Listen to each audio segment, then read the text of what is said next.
Welcome to the Dog Boy Sports and Stocks podcast, and we're going to start off with a question today.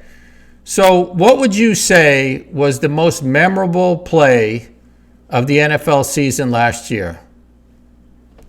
Well, I would tell you that I think it happened on November 3rd when Saquon Barkley pulled off a move that is now being referred to as a reverse hurdle over Jacksonville's Jarrian Jones.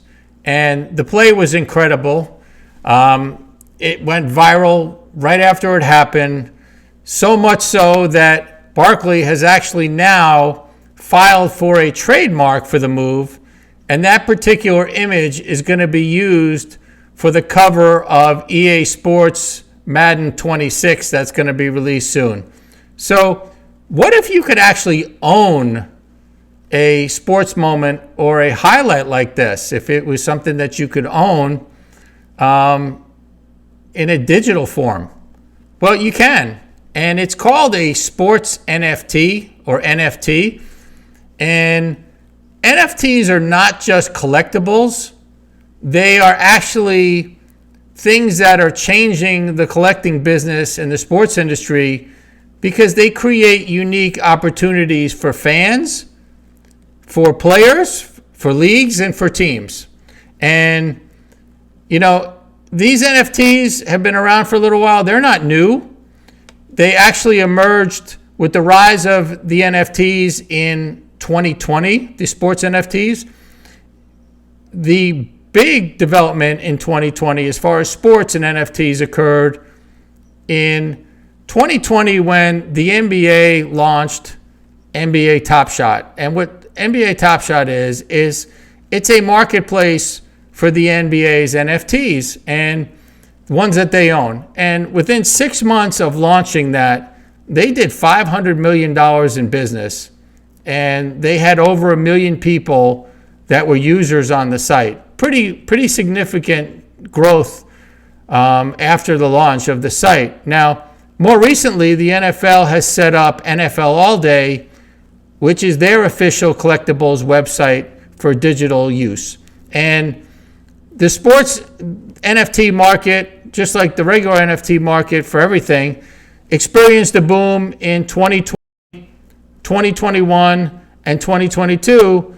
But then, like the broader NFT market, it came crashing down at the end of 22 and into 23. One of the main reasons, Sam Bankman-Fried was indicted in December of 22, and that was a major factor not only in the declining interest and values of NFTs, but of all cryptocurrencies. Now, I believe that these NFTs are going to make a roaring comeback, a significant comeback coming up here real soon. And I'm going to explain to you why I think that's going to happen. The collectibles market right now is really hot. Fanatics just held their Fan Fest in New York City last month, and they had over 125,000 people attend over the 3 days, and that's a record for them. If you don't know what Fan Fest is, Fanatics Fest, what it is it's basically a place where fans can pay, and they go in, and they can get memorabilia signed by famous athletes. There's meet and greets. They broadcast some things live from there. And the collectors have an opportunity to buy and sell their collectibles with other collectors in the industry. And that's one reason. It seems like the sports memorabilia business right now is hot. We also now have a crypto-friendly Trump administration and Congress. Now, why is that important? Because they just passed what's called the Genius Act. And the Genius Act is basically, it's legislation on the federal level that sets a framework for stable coins, particularly those that are designed for payments in the crypto space. Now, why is this important for NFTs? Because digital payments are necessary for buying and selling of NFTs on most NFT marketplaces. So if you can only use cryptos, it's got to become more mainstream for payment, and that's what this Genius Act is going to do. This bill should really make crypto payments and NFTs more mainstream in the future. And I think there'll be other legislation coming down the pipeline here soon that's also going to help. Now, there's also something called tokenization, which is now starting to gain a little ground, and people are starting to understand it a little more. And what that is tokenization is the process of issuing digital representations on the blockchain network, which I'll talk about in a minute. Basically, it's digital representations of assets, different types of assets, or anything that has value is what tokenization is. So what exactly is an NFT? NFT stands for non-fungible tokens. And what they are is they are digital assets that are stored on the blockchain that represent ownership of some type of exclusive content. And an NFT is an asset. So like sports memorabilia or a piece of art. So let's say I have this thing right here. And what this is this is an Edgerrin James Hall of Fame speech that I was happy to accept from him, that he autographed for me. And this particular piece of memorabilia, there's not many pieces of these, so he gave this to me. It could be a piece of memorabilia like this or a piece of artwork, but instead of it having a physical form like me holding it, it's in a digital form instead of a physical form. So what makes NFTs so interesting is that no NFTs are identical by design or by number. And what that does, it creates a market of limited edition items and images and videos and things like that. So these digital assets represent something that's unique. And it could be a unique sports moment. It could be a piece of memorabilia like the one I just showed you. And they are stored securely on the blockchain. Now you're probably wondering, all right, I don't know, what is a blockchain?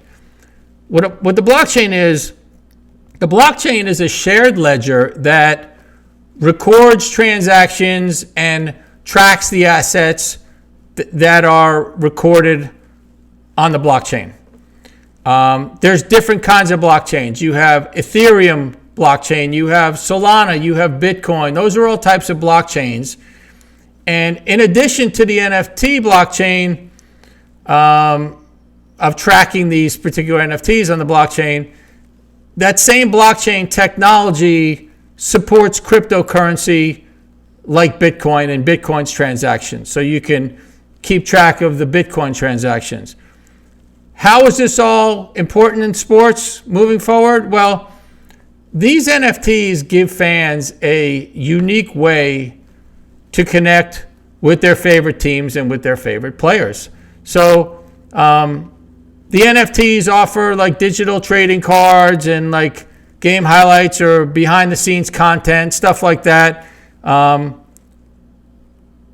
the teams, the NFTs can, and for players, it creates new revenue streams for them. And they can develop NFTs and sell them. And then one of the other things, which I'll talk to in a minute, besides the initial sales of the NFTs, they can get royalties in the secondary market on the sales of their own NFTs that they produce. And I'll talk about that in a minute. The athletes are using these NFTs as a way to enhance their personal brand and connect directly with supporters. So they can basically set the narrative of what they want to put out there with these NFTs. Now, NFT values, they're based pretty much on simple economics, and it's really comes down to supply and demand. You know, what makes an actual trading card so valuable? Well, if you think about a 1909 Honus Wagner card, of which there was only 50 made, it's scarcity. That's what creates a demand. It's old and it's scarcity. So that's the reason why one of them recently sold for $7.25 million.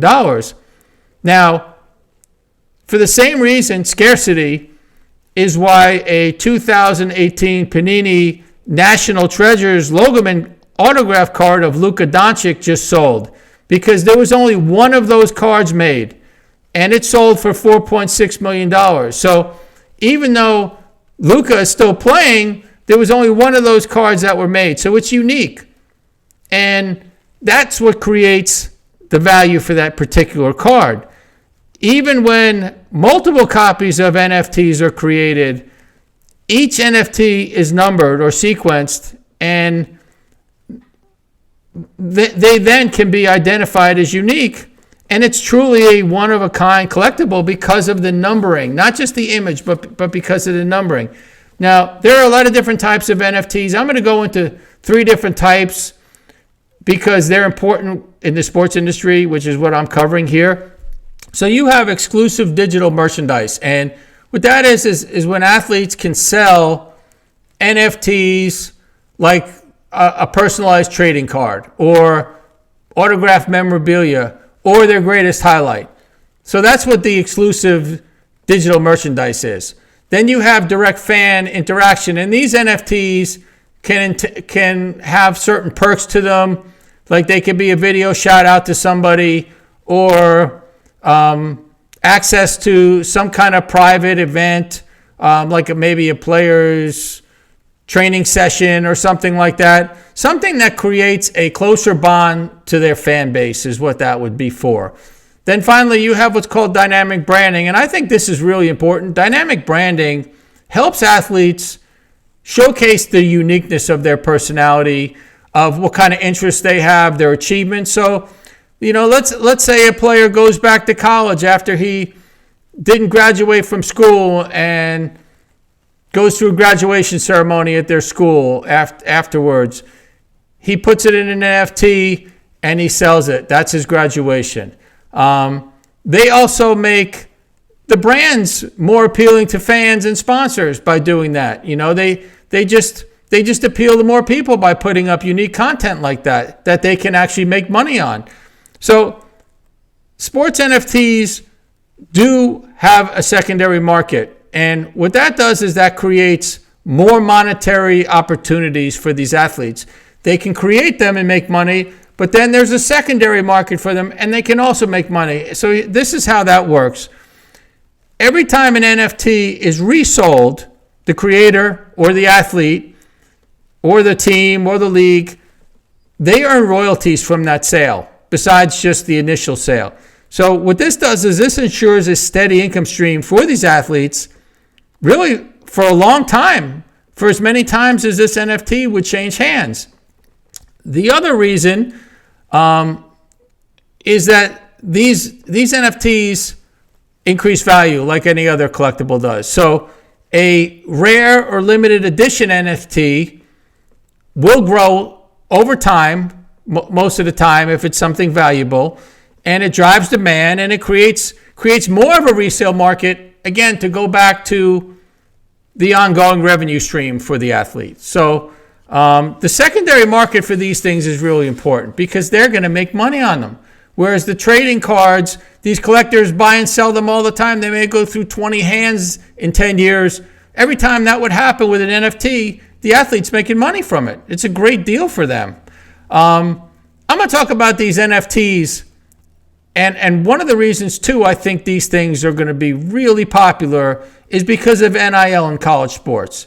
And I think the future is really now for these student athletes and the NFTs. And here's why. They're just more than traditional product endorsements. There's something that has technology in them.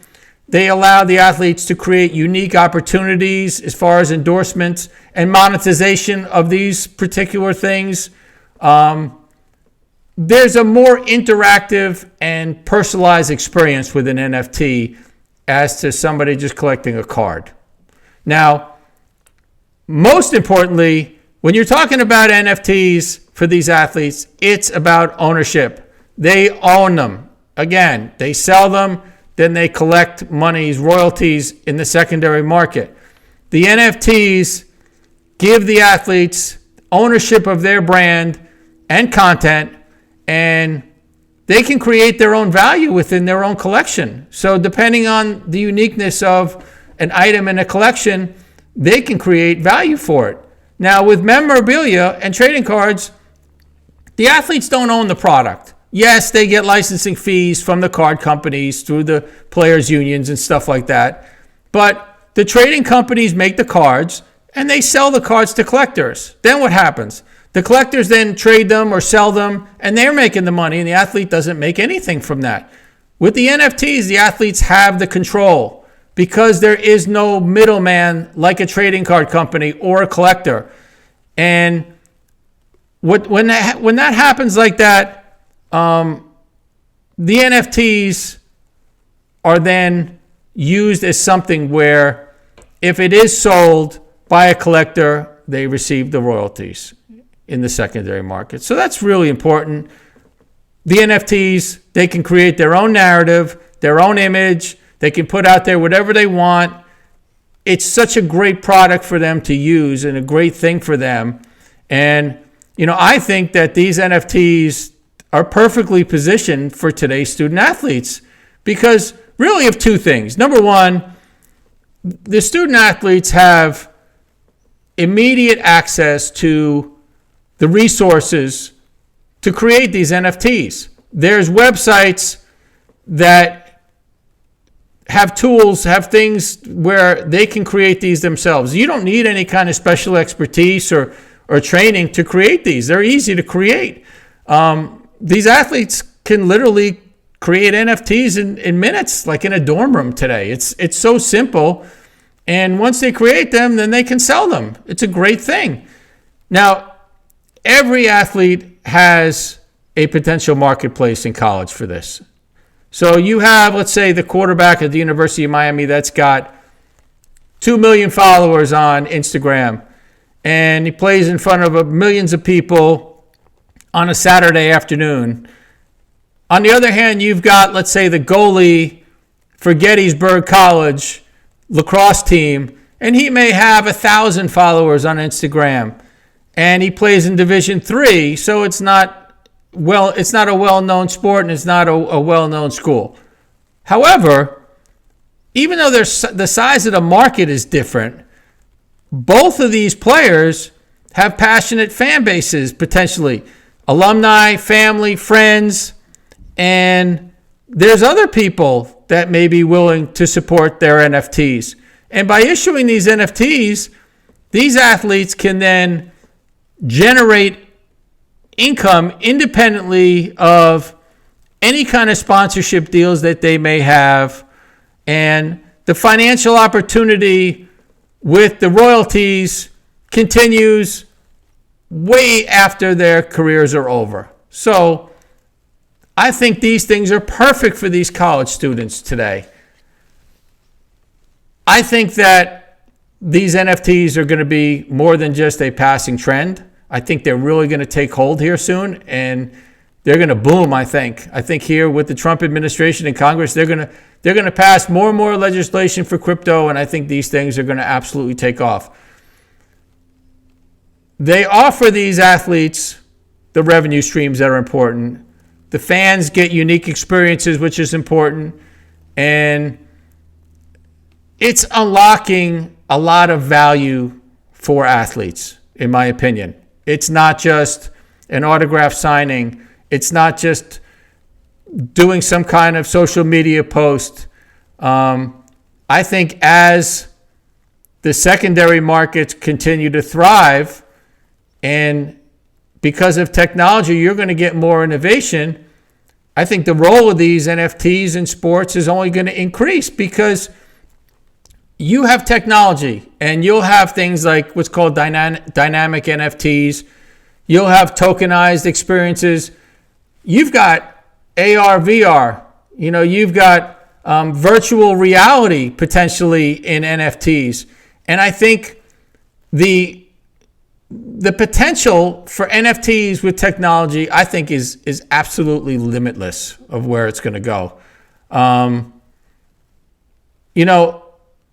I think that for fans, for leagues, for teams, and for the athletes, embracing these NFTs and getting used to them, learning about them, it's not just about owning some kind of digital asset as opposed to a physical card. It's about a movement in technology and the future that is going to change the collectibles industry, in my opinion, forever. So we'll see how all that goes. Look into NFTs. If you can, buy some of them. Try to find some different places. There's a place called OpenSea. There's some other places where you can buy some. Look into them. Check them out. I think you'll like the technology, and I think you'll really like what's going to be offered here in the future. So thank you for watching the Dog Boy Sports and Stocks podcast, and I'll see you next time.